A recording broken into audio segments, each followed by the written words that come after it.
गुलाबी गाजराणी भाजी हिरवीगार, गुलाबी गाजराणी भाजी हिरवीगार, चला बनवूया पॅटीस लज्जतदार, चला बनवूया पॅटीस लज्जतदार। आज माझ्याकडे तर भोपळ्याचं सूप, व्हेजिटेबल पॅटीस आणि टोमॅटोचं सॉस। नमस्कार, स्मिताज जेएसबी ट्रेजर मध्ये तुमचं पुन्हा एकदा स्वागत। हा आहे किसलेला गाजर, हे आहे कोबी, हिरवा वाटाणा, थोडासा फ्लॉवर, ह्याच्यात आहे फरसबी आणि मकई आणि थोडासा कांदा। हे सर्व भाज्या गाजर सोडून आपल्याला छोट्याशा मिक्सरच्या भांड्यामध्ये एक थोडीशी फिरकी मारून घ्यायची। तर यांनी गाजर व्यतिरिक्त सर्व भाज्या आपल्याला मिक्सर मध्ये एकच फिरकी मारून फिरवून घ्यायच्या आहेत। भाज्या बारीक कापून तयार आहेत, फोडणीला घालूया। 3 बटाटे शिजवून घेतलेले आहेत, त्यांना छान पैकी मॅश करून घ्यायचे।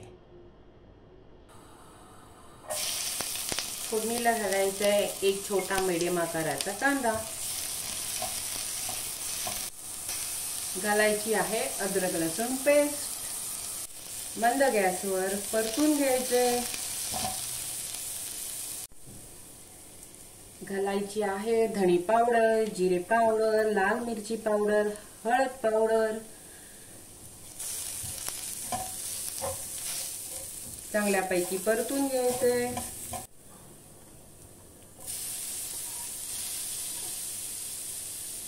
आता घालूया व्हेजिटेबल्स, ज्या क्रश करून घेतलेल्या आहेत। मोठा गॅस ठेवायचा आहे, फ्लेम जी आहे ही मोठी ठेवायची आहे।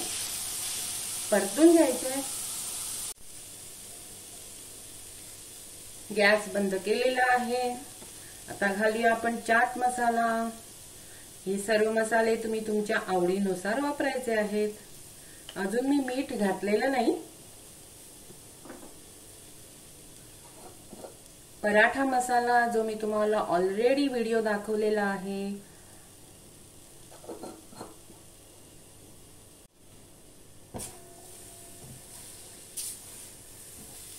हे मिश्रण आपण एका ताटलीमध्ये थंड करत ठेवूया, कारण आपल्याला त्यामध्ये जे 3 बटाटे उकडलेले आहेत ते घालायचे आहेत।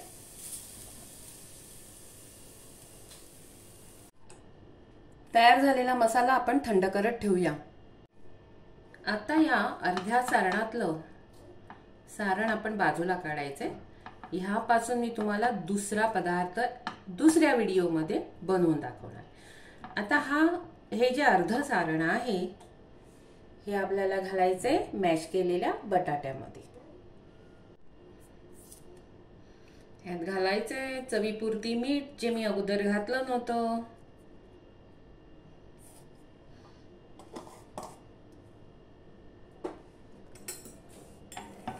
आणि हे छानपैकी मिक्स करून घ्यायचं।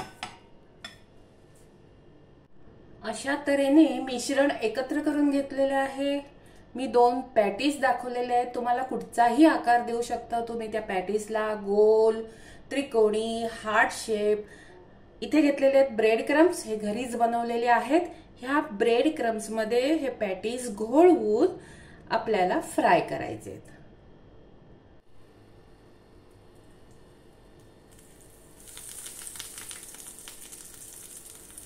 तव्यावर पॅटीस घालूया तळायला।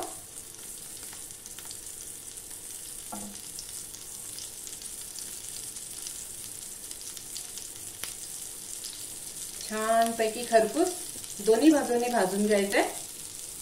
माझ्या पद्धतीप्रमाणे तुम्ही हे करून पहा। माझा चॅनल स्मिताज जेएसबी ट्रेजरला लाईक करा, शेअर करा, सबस्क्राईब करा। मी परत येत आहे अशीच एक नवीन रेसिपी घेऊन खास तुमच्यासाठी। धन्यवाद।